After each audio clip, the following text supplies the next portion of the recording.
back sa ating FB page na Review with Leonalyn at sa ating YouTube channel na Solving Math with Leonalyn. Now, let's answer questions from random posts at ito ay nakapost publicly sa isa sa FB group na ating laging tinatambayan. Let's read the problem. The ratio of employees in Department A to Department B is 3:2. If A has 45 employees, how many are B?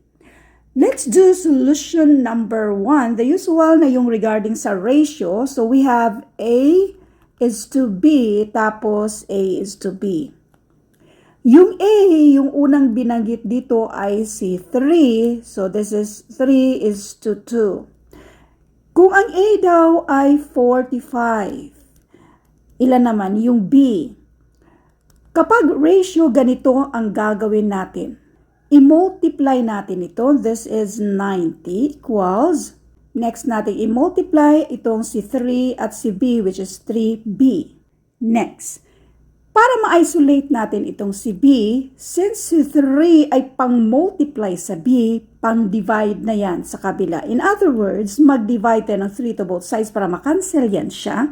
Now we have B equals 90 divided by 3, and this is 30. So, ang sagot dito ay 30. Another way. Okay, since ito ay ratio, ano ba ang ibig sabihin kapag ratio? Kapag sinabing 3:2.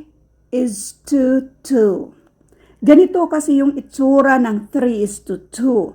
Kada tatlong hati, merong dalawa yung letter B. Itong tatlong hati na ito ay, ang total ay 45.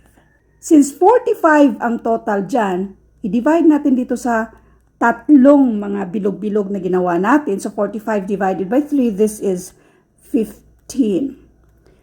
Since pareho sila ng bilog-bilog o yung mismo mga sizes nito, lagyan din natin ng 15. Ito lang din naman ang tanong. 30 yung total.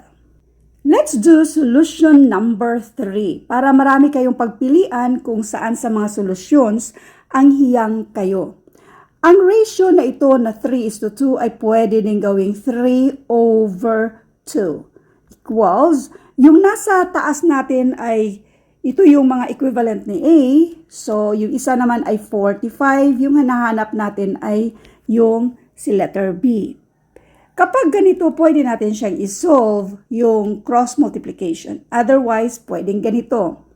45 divided by 3, divide natin yan siya, that's 15. Yung 15 siya, yung pang-multiply natin para makuha natin yung value ni B, which is 15 times 3, times 2, this is 30.